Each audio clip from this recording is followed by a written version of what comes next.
My family took my sayer side and abandoned me. Years later, he committed self-harm and left a let. I am Vivian, 34 years old, a therapist with what appears to be the perfect life from the outside. My husband Michael and our children Emma and Noah are my world. But beneath this carefully constructed happiness lies a dark past of betrayal and abandonment that I thought was finally behind me. Until yesterday, when I learned my abuser had taken his own life, leaving behind a confession that validated what my family refused to believe years ago. Now they want back into my life, begging for forgiveness. But my husband and children are furious. The past I tried so hard to escape has returned to destroy everything again. Before I share my story, let me know where you are watching from and subscribe to follow my journey. Growing up in the small town of Pinecrest, Montana, family meant everything. Our house sat at the end of a quiet street, surrounded by towering pines and mountains that seemed to touch the sky. My father, Thomas, worked as the town's most respected doctor, while my mother, Martha, taught piano lessons from our living room. My older brother, James, and younger sister, Diana, completed our family portrait. Every Sunday, we gathered around our oak dining table for elaborate dinners, sharing stories and laughter that echoed through our home. Dad would tell jokes that made milk come out of my nose, while Mom would scold us with a smile hiding behind her stern expression. James protected me fiercely at school, and Diana looked up to me with admiration in her bright blue eyes. I was the middle child, the peacemaker, the one who excelled in academics without trying too hard. My teachers called me gifted. My parents beamed with pride at every award ceremony. I dreamed of studying psychology at a university on the East Coast, far from our small town, but always connected to my roots. Our family expanded unexpectedly when I was 15. My cousin Jackson came to live with us after his parents, my mother's brother and sister-in-law, died in a tragic car accident on an icy mountain road. Jackson was 17, tall and charismatic with a smile that charmed everyone he met. The first few months were difficult as Jackson processed his grief. He would lock himself in the guest bedroom that became his playing music so loud the walls vibrated. My parents were patient, understanding his pain. They encouraged us to include him in everything. Gradually, Jackson emerged from his shell. He joined the high school football team, made friends easily, and started spending time helping my father with projects around the house. My mother adored him, often saying he reminded her of her brother. She would bake his favorite cookies and ask about his day before anyone else. Before long, Jackson had become the golden child of our family. His athletic trophies lined our mantel alongside my academic awards. Dinner conversations revolved around his football games and college prospects. My father, who rarely showed physical affection, would clap Jackson on the back with pride. I noticed the shift in our family dynamics but didn't resent it. Jackson had lost everything, and I was happy he found comfort with us. But something else began to change as well. The way Jackson looked at me when no one else was watching. The unnecessary touches that lasted too long. The comments about my appearance that made my skin crawl. At first, they were small moments I could dismiss. His hand brushing mine when passing the salt at dinner. Standing too close behind me while I washed dishes. Complimenting my figure when I wore a new dress to school. I told myself he was just being friendly, that I was reading into things because I had never had an older boy living in our house before. But then came the nights he would accidentally walk in while I was changing, claiming he thought my room was the bathroom. The times he would sit next to me on the couch during family movie night, his hand hidden beneath the blanket resting on my thigh. The way he would corner me in hallways when we were alone, asking personal questions about my relationships with boys at school. I began avoiding being alone with him. I started locking my bedroom door at night after finding him standing in my doorway once watching me sleep. When I told my mother about feeling uncomfortable, she laughed it off. "He thinks of you as a sister Vivian. Stop being so dramatic." Jackson was charming in public, respectful to my parents, and helpful around the house. Everyone adored him. Who would believe that beneath that perfect facade lurked something sinister? I doubted myself, wondering if I was imagining things. Maybe I was being dramatic after all. The red flags continued to accumulate, but I pushed them aside. Jackson was family now. And in our house, family meant everything. The night that changed everything happened during my junior year of high school. My parents had traveled to Colorado for a cousin's wedding, taking James and Diana with them. Jackson and I stayed behind because we both had important exams the following Monday. "You two will be fine for the weekend," my mother said as they left. "Jackson will look after you, Vivian." The first night alone was uneventful. I stayed in my room, studying door-locked, while Jackson had friends over to watch a football game. I heard them leave around midnight and finally relaxed enough to fall asleep. The second night, I was at my desk when Jackson knocked on my door. "I made dinner," he said when I cracked the door open. "Come eat with me. It's weird being in this big house with just the two of us eating separately." I hesitated, but couldn't think of a reasonable excuse. We ate pasta at the kitchen table, Jackson filling the silence with stories about college recruiters interested in him. He opened a bottle of my father's wine and poured me a glass. "I shouldn't," I said, pushing it away. "Come on, Viv. Your parents will never know. One glass to celebrate my scholarship offer." Not wanting to seem childish, I took small sips while he refilled his glass several times. As dinner progressed, Jackson moved his chair closer to mine, his knee pressing against my leg under the table. My stomach tightened with anxiety. "I need to finish studying," I said, standing abruptly. The room spun slightly. I felt strange, disconnected from my body. The wine tasted bitter, stronger than any I had snuck before. "Let me help you upstairs," Jackson set his arm around my waist before I could protest. What happened next remains fragmented in my memory. Jackson guiding me to my bedroom, my limbs too heavy to push him away, his weight pinning me down, my voice trapped in my throat as I tried to say no. The pain, the violation, the shame that washed over me as I drifted in and out of consciousness. I woke the next morning alone, my body aching in unfamiliar ways. Evidence of what had happened stained my sheets.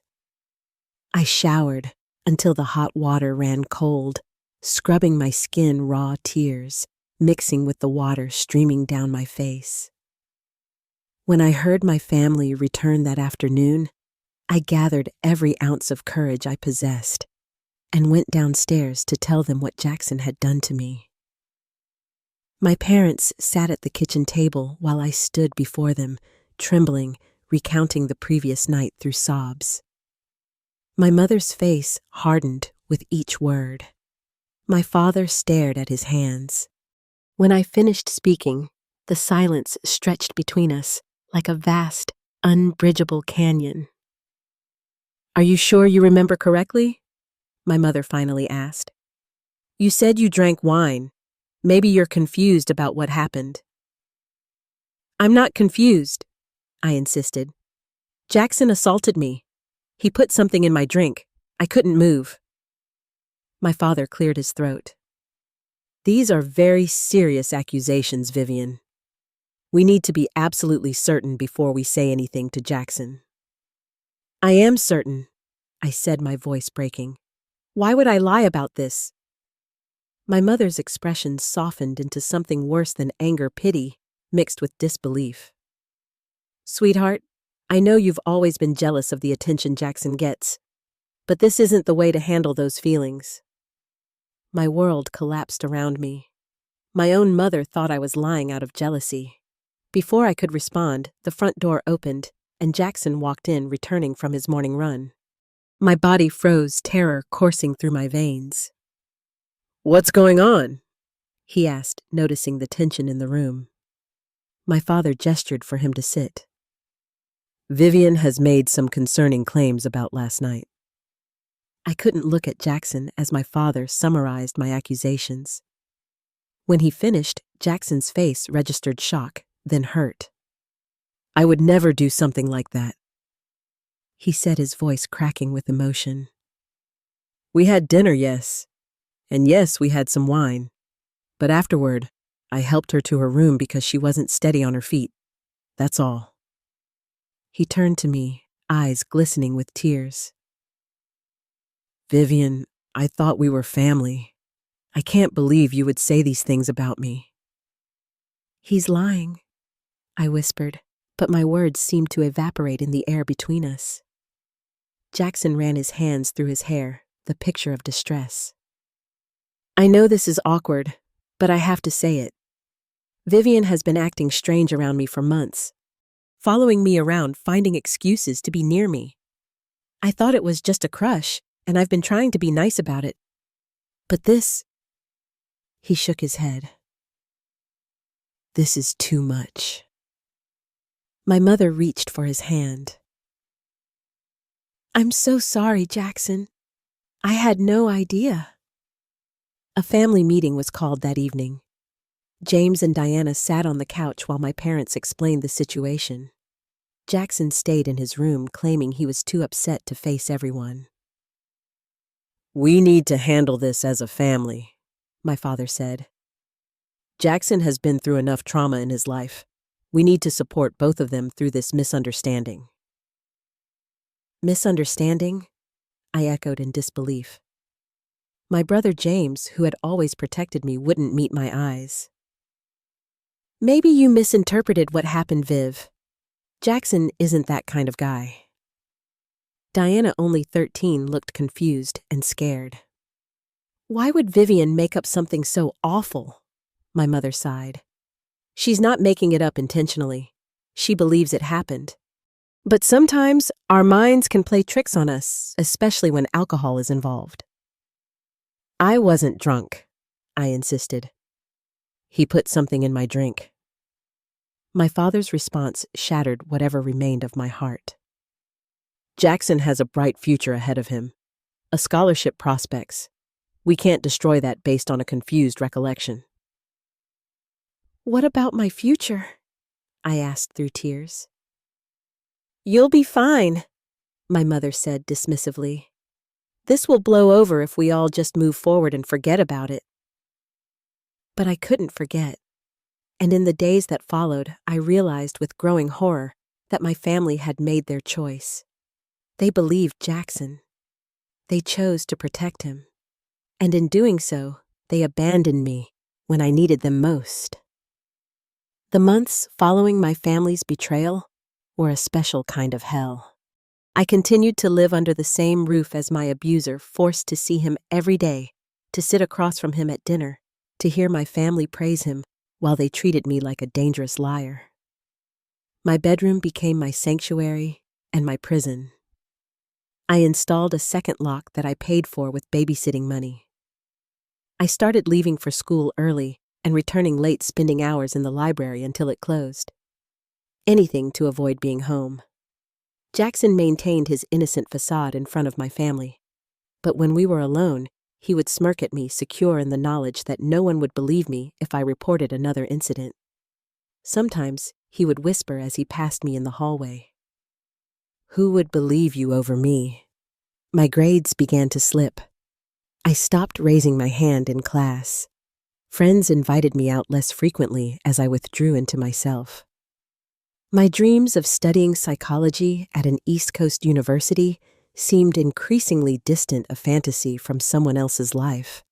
At the dinner table, conversation flowed around me as if I were invisible.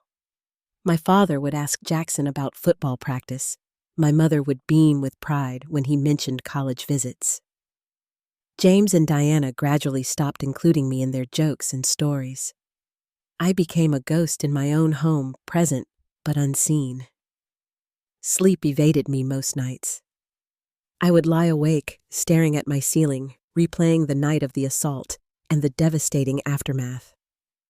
During the day, I moved through life in a fog, disconnected from myself and everyone around me. The only person who noticed my deterioration was Ms. Patterson, my English teacher. After class one day, she asked me to stay behind. "Vivian, your last few essays show a darkness I haven't seen in your writing before," she said, genuine concern in her eyes. "Is everything okay at home?" Something about her kindness cracked the wall I had built around myself. Tears spilled down my cheeks before I could stop them. I hadn't cried in front of anyone since the night my family chose not to believe me. "No," I whispered. "Nothing is okay." Ms. Patterson closed the classroom door and sat beside me. She didn't press for details, but offered a safe space to talk. Slowly, haltingly, I told her what had happened. Not just the assault, but the betrayal that followed. The isolation. The daily torment of living with my abuser while my family treated me like the villain. "I believe you," she said when I finished. 3 simple words I had desperately needed to hear. Ms. Patterson became my lifeline. She helped me research scholarships and grants that could fully fund my college education. She wrote me a glowing recommendation letter. She let me eat lunch in her classroom when the cafeteria became too overwhelming. Most importantly, she reminded me that what happened wasn't my fault, and that my family's failure to believe me was their failure, not mine. Graduation day arrived with a bitter irony. My family celebrated Jackson's acceptance to Stanford on a full athletic scholarship. My own acceptance to Boston University with a partial academic scholarship warranted only a passing comment from my father. "At least it's not too far from home." That night, I made my decision. I had saved enough money from babysitting and tutoring jobs to survive for a few months. I had been accepted to a university across the country. There was nothing left for me in that house, except pain. The next morning, I packed a single suitcase with essential clothes and mementos. I wrote a brief note explaining I needed space and not to look for me. As I was placing it on my bed, my father knocked on my door. "Can we talk?" he asked, noticing my packed suitcase. "What's this about?" "I'm leaving," I said simply. "I can't stay in this house anymore." His face hardened. "Is this still about Jackson Vivian? It's been months. You need to let this go for the good of the family." "The good of the family," I repeated, anger finally breaking through my numbness. "What about what's good for me, your daughter, the one you were supposed to protect?" "This family stands together," he said firmly. "We've always supported each other through difficult times. Running away isn't the answer." "This family stood together behind Jackson," I corrected him. "You chose him over me. You chose to believe him instead of your own daughter, and I can't forgive that." "So you're just going to throw away your family over a misunderstanding, over something you think happened when you were drinking?" In that moment, I realized nothing would ever change. My father would never believe me. My mother would never stand up for me. This house would never be safe for me again. "Goodbye, Dad," I said, picking up my suitcase and walking past him. He called after me, but I didn't look back. I walked out the front door down the street where I had played as a child, past neighbors who had known me my entire life. I walked to the bus station with tears streaming down my face, but determination in my heart. As the bus pulled away from Pinecrest, taking me toward a future without my family, I felt both terrified and strangely free. I had lost everything familiar, but perhaps now I could finally begin to heal. Boston University loomed large and intimidating on my first day of classes. The campus teemed with students who seemed to know exactly where they were going and what they were doing. I clutched my campus map with trembling hands, wondering if I had made a terrible mistake. My scholarship covered tuition, but not housing. I had found a tiny apartment off campus that I shared with 2 other girls I found through a university message board. The bedroom was barely large enough for a twin bed and desk, but it was mine. No one could enter without my permission. I slept with the lights on that first night, savoring the safety of a locked door. Financial reality hit hard and fast. My savings dwindled as I bought textbooks and supplies. I found a job waiting tables at a cafe near campus, then added a weekend position shelving books at the university library. Between classes and work, I barely had time to sleep, let alone make friends or participate in campus activities. The freedom I had felt leaving Pinecrest faded under the weight of exhaustion and loneliness. I had escaped my abuser and my family's betrayal, but the trauma followed me like a shadow. I flinched when male classmates sat too close. I panicked if someone approached me from behind. Nightmares jolted me awake most nights, leaving me drenched in sweat and gasping for air. Midway through my first semester, I was on the verge of collapse. During an Introduction to Psychology lecture, the professor discussed trauma responses, and I fled the room in tears, unable to breathe. Dr. Andrea Winters found me huddled in a bathroom stall, hyperventilating. "Let me help you," she said, her voice calm and steady. "Focus on my breathing. In for 4, hold for 4, out for 4.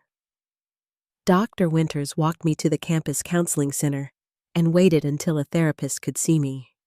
Before she left, she handed me her card. "My office hours are on Tuesdays and Thursdays," she said. "Come see me if you need to talk or if you need help with the course material you missed today." That small act of kindness became another turning point. The campus therapist diagnosed me with PTSD and helped me develop coping strategies. Dr. Winters became my mentor, encouraging my interest in psychology and eventually hiring me as her research assistant, which paid better than waiting tables. Therapy was painful but necessary. For the first time, I fully confronted what Jackson had done to me and how my family's response had compounded the trauma. I learned that my reactions were normal, that my body and mind were trying to protect me. Most importantly, I learned that I could survive this, that I could reclaim my life.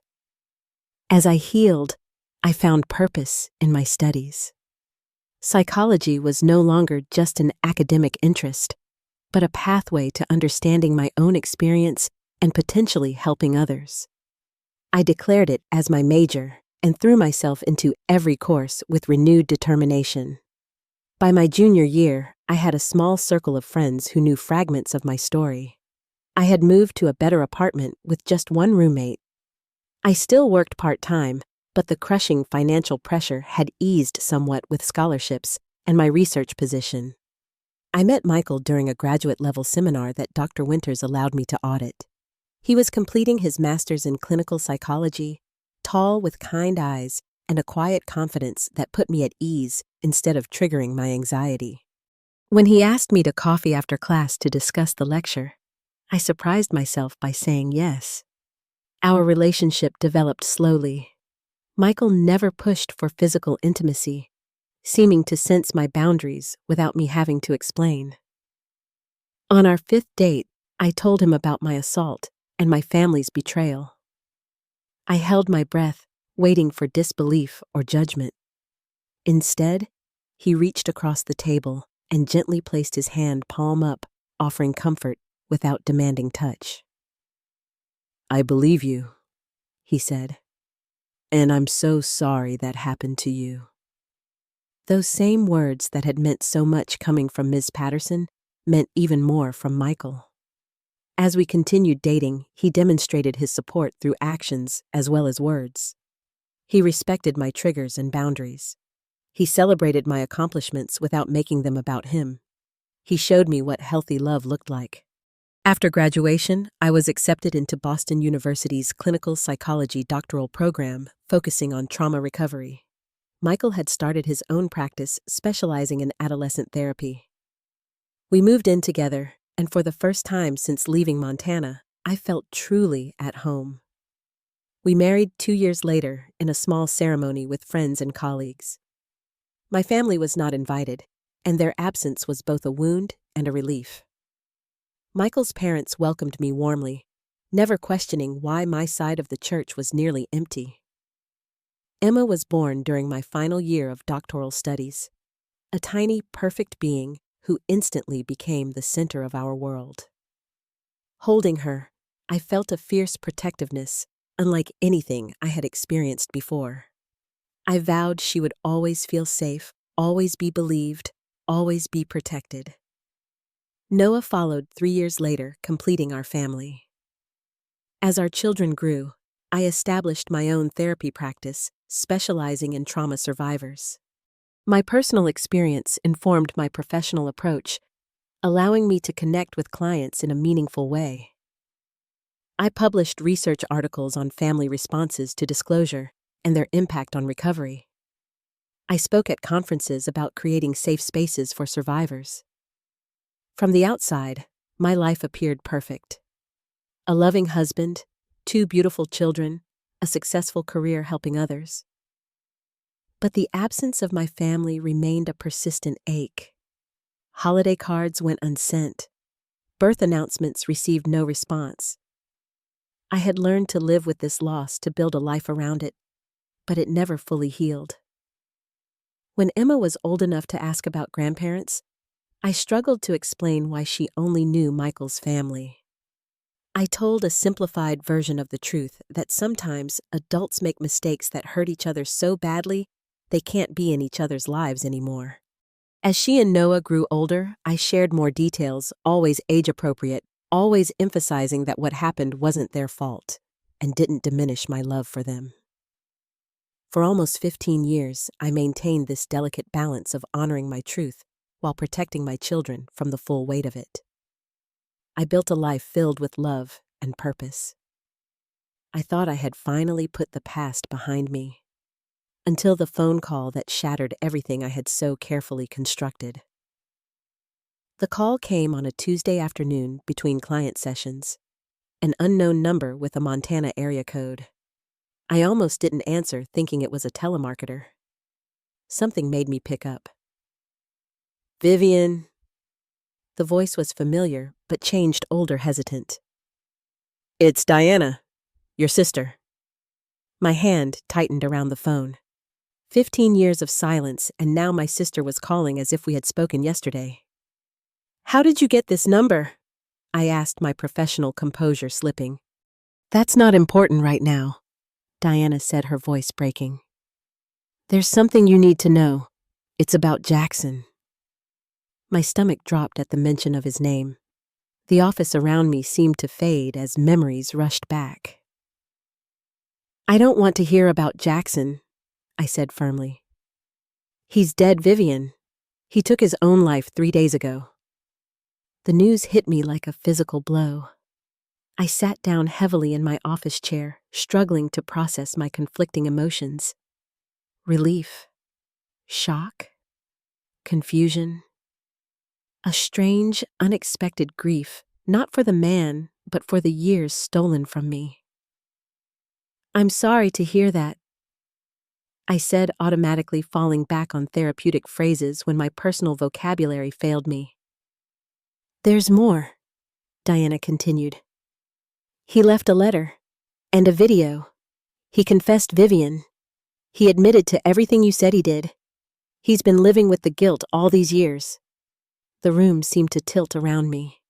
After 15 years of being disbelieved, of questioning my own memories, of wondering if I could have somehow misunderstood what happened that night, here was validation from the most unexpected source. "I need to see it," I said, my voice barely audible. "I know, that's why I'm calling. The family, we all saw it. Mom collapsed. Dad hasn't spoken in 2 days. We were wrong, Vivian. So terribly wrong. We should have believed you." Tears streamed down my face as 15 years of held pain began to release. "Why now? Why is he confessing now?" Diana's voice cracked. "In the video, he said he couldn't live with what he'd done anymore. Not just to you that night, but what he did to our family. How he deliberately manipulated everyone to turn against you. He was dying of cancer, Vivian. The doctors gave him months. He wanted to clear his conscience before he died. I scheduled a meeting with Diana for the following day at a neutral coffee shop halfway between my office and her hotel. I canceled my afternoon clients, unable to focus on their needs when my world had just been upended. Michael found me still sitting at my desk when he came to pick me up that evening. One look at my face told him something was wrong. "What happened?" he asked, kneeling beside my chair. I told him everything Diana had said. His face darkened with each word, the protective anger I had first seen years ago returning in full force. "No," he said when I mentioned meeting Diana. "Absolutely not. They abandoned you. They chose him over you. And now that he's dead, they want absolution. They don't deserve to be in your life." "I need to see the confession," I explained. "I need to hear him say it." Michael paced my small office. "And then what?" "They expect you to forgive them, to welcome them back into your life like nothing happened." "What about Emma and Noah? Are they supposed to suddenly have grandparents and an aunt who abandoned their mother?" His questions echoed my own doubts. What did this mean for my carefully constructed life? What would it mean for my children? We argued the entire drive home, something rare in our marriage. Michael felt betrayed that I would even consider meeting Diana. I felt he wasn't acknowledging my need for validation after years of being disbelieved. The argument paused when we arrived home to Emma and Noah, but their perceptive eyes noticed the tension between us. During dinner, Emma, now 14 and observant beyond her years, asked what was wrong. Michael and I exchanged glances across the table. We had always been honest with our children, even about difficult topics. "I received a call from my sister today," I said carefully. "The one you've never met." "You have a sister?" Noah asked, confused. At 11, he knew less about my estrangement than Emma did. "Yes, I have a brother and sister, and parents, your grandparents. We haven't been in contact for many years because of something that happened before you were born." Emma, who had researched family estrangement for a school project the previous year, connected the dots. "Is it related to what you told me about why some families stop talking to each other? About sometimes adults hurting each other in ways that can't be fixed?" "Yes," I said, grateful for her understanding. "But something has changed. The person who hurt me has admitted what he did. My family knows the truth now." "So they're coming back?" Noah asked, a mixture of curiosity and apprehension in his voice. Michael's jaw tightened. "No one is coming back. Your mother is simply going to meet with her sister once to get some closure." "But if they know the truth now," Emma said, "doesn't that change things?" It was the question at the heart of my turmoil. Did the truth change anything? Could it erase 15 years of absence? Could it heal the wound of their disbelief? The next day, I met Diana at the coffee shop. She had aged in ways I hadn't expected: fine lines around her eyes, a weariness in her posture. She hugged me before I could step back, and I stood stiffly in her embrace, unsure how to respond to this sister who had become a stranger. We sat at a corner table, 2 cups of cooling coffee between us. Diana pulled out an envelope and a flash drive. "This is his letter," she said, sliding the envelope toward me. "And the video is on the drive. I thought you might want to watch it privately." My hands trembled as I took them. "Tell me what happened. How did you find these?" Diana explained that Jackson had mailed similar packages to each family member timed to arrive after his death. Inside were individual letters apologizing for his lies and manipulation, along with the video confession. "He said he targeted you because you were the only one who seemed suspicious of him," Diana said, wiping tears. "He was afraid you would eventually expose him, so he made sure no one would believe you if you tried." She described how my parents had watched the video together, how my mother had collapsed in shock and grief, how my father had walked out of the house and not returned for hours. We've all been shattered by this, Vivian. Not just the truth about what he did to you, but realizing how completely we failed you. How we chose a monster over our own daughter and sister. I opened the letter with unsteady hands. Jackson's handwriting was unfamiliar, yet seeing it triggered a physical reaction, my heart racing as if preparing to flee. I won't ask for your forgiveness, the letter began. What I did was unforgivable. I sexually assaulted you after drugging your drink. Then I systematically turned your family against you when you tried to tell the truth. I watched you suffer and did nothing. I let you leave and be estranged from your family rather than admit my crime. The words blurred as tears filled my eyes. After 15 years of being called a liar, of doubting my own memory, of wondering if I had somehow misunderstood what happened here, was my abuser confessing in his own words. I'm dying, the letter continued. Brain cancer, terminal. I could let the secret die with me, but that would be one final act of cruelty against you. Your family deserves to know the truth. You deserve vindication. I deserve whatever awaits me after death.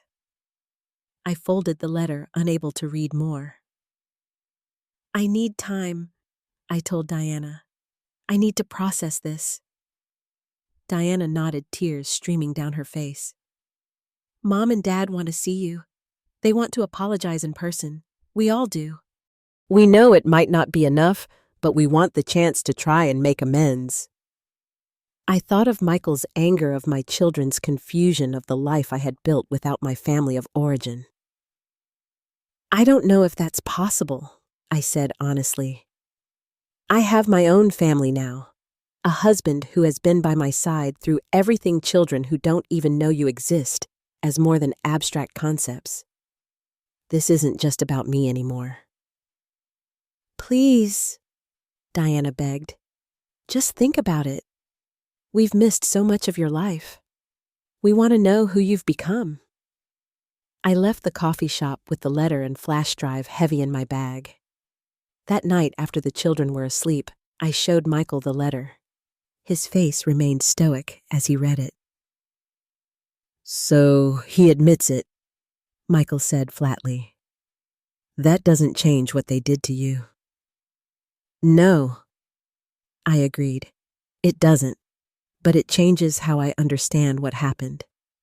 All these years, I've carried this doubt. This tiny voice asking if maybe I did misremember, if maybe the wine confused me. Now I know for certain I was right.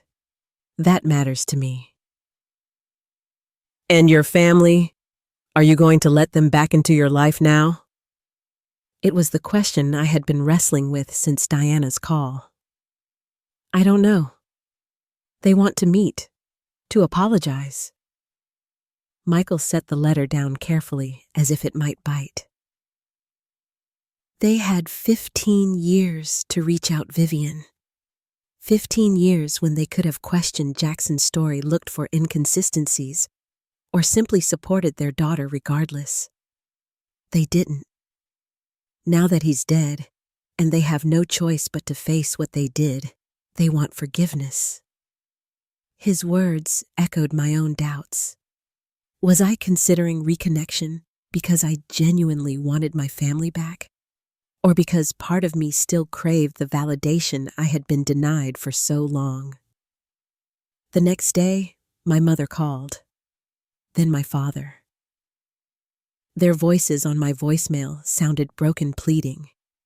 They sent emails. Letters arrived at my office. My father even appeared there one afternoon, gray and diminished, asking my receptionist if Dr. Vivian Clark could spare a few minutes for her father. I sent him away, but the encounter shook me. This man who had once been my hero, who had taught me to ride a bike and bandaged my scraped knees, who had betrayed me in the worst possible way, was now an old man seeking absolution. After weeks of calls and letters, I finally agreed to dinner with my parents. Michael insisted on accompanying me, a physical representation of his support and protection. We met at a restaurant near our home, neutral ground, that felt safer than allowing them into our house.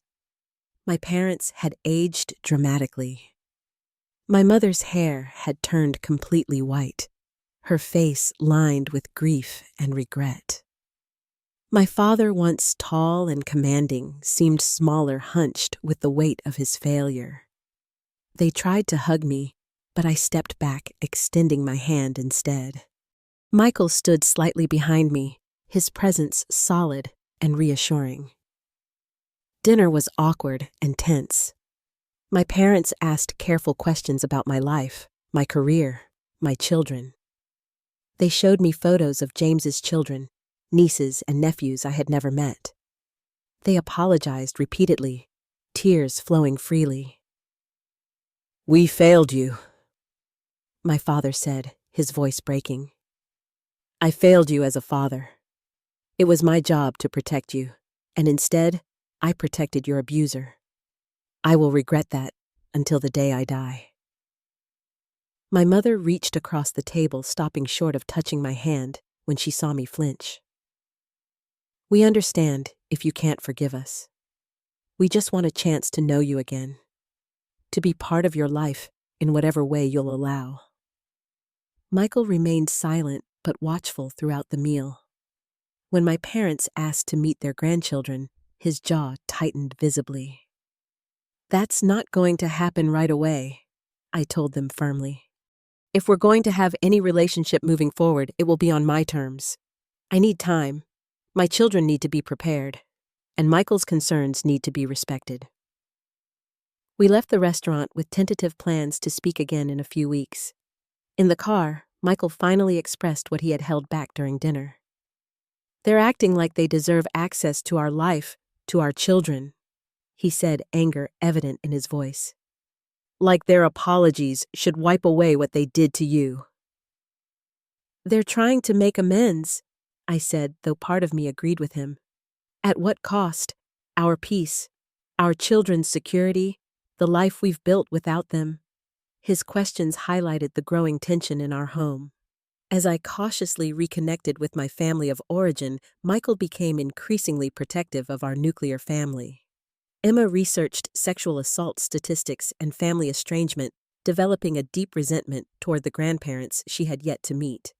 Noah vacillated between curiosity about his extended family and loyalty to his father's position. Our once peaceful home became divided over how to handle my family's return. Michael and I argued more frequently, usually after a call or email from my parents. Emma began questioning why I would even consider forgiveness. Noah withdrew, confused by the tension between the adults he trusted most. One night, after a particularly heated argument about allowing my parents to send birthday gifts to the children, Michael voiced his deepest fear. "It feels like you're choosing them over us," he said, his voice raw. "Like you're willing to risk our family's happiness for people who threw you away when you needed them most." His words struck a painful chord. Was I repeating the pattern from my childhood, allowing my family of origin to disrupt my current family? Was I so desperate for their validation that I would sacrifice the stability Michael, Emma, and Noah deserved? I realized then that Jackson's final confession had indeed ruined my life all over again, just in a different way. The pain he inflicted continued to ripple outward, now threatening the family I had built from the ashes of his original destruction. The realization that my pursuit of reconciliation was jeopardizing my marriage and children's well-being hit me like a physical blow. That night, I lay awake beside Michael, listening to his breathing and contemplating the impossible choice before me, healing old wounds at the risk of creating new ones. The next morning, I called Dr. Rivera, my longtime therapist, who had guided me through the initial trauma and its aftermath. She agreed to see me immediately. "I feel trapped between two families," I explained, sitting in the familiar comfort of her office. My parents want forgiveness and access to my life. My husband and children feel threatened by their presence, and I'm caught in the middle trying to balance my need for closure with my responsibility to protect the family I've created. Dr. Rivera nodded thoughtfully. Forgiveness is complex, Vivian, especially in cases of profound betrayal. There's a difference between forgiveness as an internal process that frees you from carrying anger and reconciliation that restores relationship. You can have the first without the second. What do you mean? I asked. You can forgive your parents for your own peace without allowing them full access to your life. Forgiveness doesn't mean forgetting or pretending the harm never occurred. It doesn't mean removing all boundaries or consequences. It means releasing the hope that the past could have been different so you can move forward, unburdened. Her words resonated deeply. Perhaps I had been approaching this all wrong. Perhaps there was a middle path between cutting my family off completely and welcoming them back unconditionally. What about my husband and children? I asked. How do I honor their feelings while still finding my own closure? By including them in the process, rather than making unilateral decisions, she suggested. This affects all of you. The solution should come from all of you as well. That evening, I called a family meeting. Michael, Emma, and Noah gathered in our living room, faces apprehensive. I had always tried to be honest with my children while protecting them from unnecessary pain. Now they needed the full truth to understand what was happening. I want to talk about my family of origin, I began. About what happened to me, why we've been estranged, and what might happen moving forward.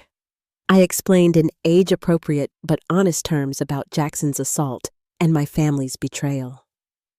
I shared how their disbelief had compounded the original trauma, forcing me to leave home and cut contact to protect myself. And I explained how Jackson's recent confession had validated my experience but also reopened old wounds. I've been trying to figure out what this means for us, I admitted. Whether it's possible or even desirable to have my parents and siblings in our lives. But I realize now that this isn't just my decision. We're a family, and major changes affect all of us. Emma, mature beyond her years, spoke first. I researched sexual assault statistics for my social studies project. 1 in 4 women experience it, and family members often don't believe victims. It's disgusting what they did to you, Mom. Noah looked troubled. But if your parents know they were wrong, now don't you want to forgive them? Don't you miss having a mom and dad? I do miss having parents, I acknowledged. But I also have a responsibility to protect our family unit. Your father has concerns that are valid and important. Michael, who had been quiet, reached for my hand. I'm angry at your parents for what they did to you. I'm protective of what we've built together. But I also want you to heal in whatever way you need to.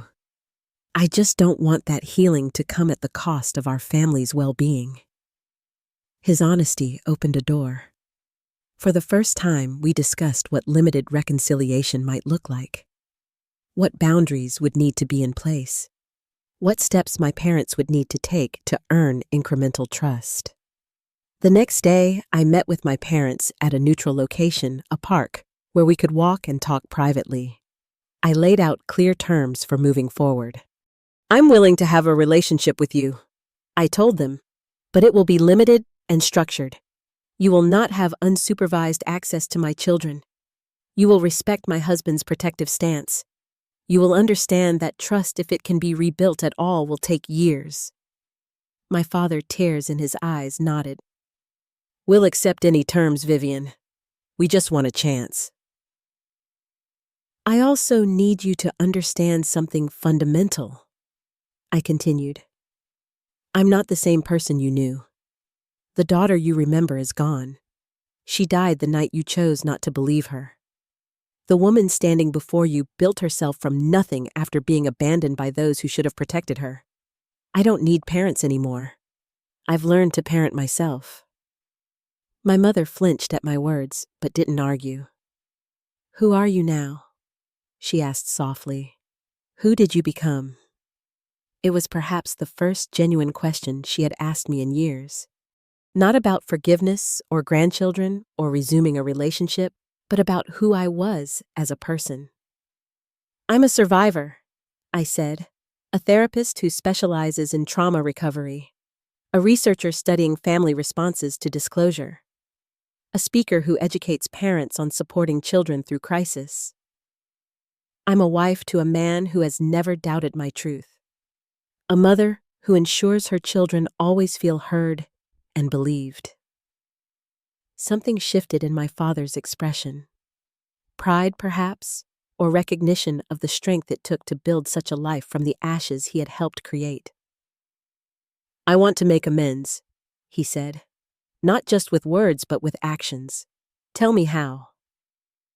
His question led to an unexpected path forward. My father joined a sexual assault awareness organization specifically focused on engaging men in prevention and appropriate response. He began speaking to community groups about believing victims using his own failure as a cautionary tale. My mother volunteered at a crisis center, answering helplines and supporting families in the aftermath of disclosure. These actions didn't erase the past, but they demonstrated a commitment to change that mere apologies couldn't convey. They were using their experience to prevent other families from making the same devastating mistakes. Slowly, carefully, I built a structured relationship with my parents. We met in public places initially, then for brief visits to our home with Michael present. They sent birthday and Christmas gifts to the children, which I inspected before giving. They respected my boundaries without complaint, understanding that the privilege of access to my life was one they had to earn. James and Diana eventually reached out as well. Diana and I developed a tentative friendship meeting for occasional lunches, where we carefully rebuilt a sisterly connection. James took longer, his guilt at having failed to protect his younger sister, making him hesitant to seek forgiveness he felt he didn't deserve.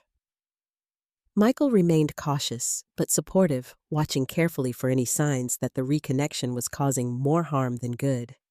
Emma gradually softened her stance as she witnessed her grandparents' genuine remorse and efforts to make amends. Noah formed a careful bond with my father through shared interests in science and nature.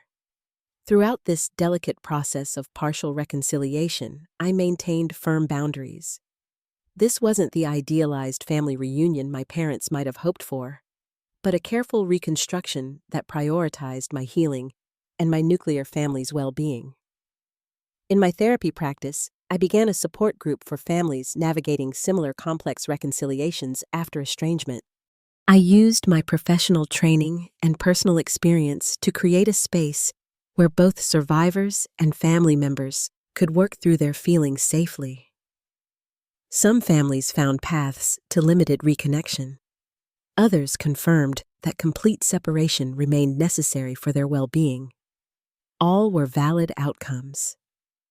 Jackson's crime continued to ripple through our lives in complicated ways. His confession had validated my experience, but also reopened wounds that had partially healed. His death meant he never faced legal consequences for his actions, a reality I had to accept.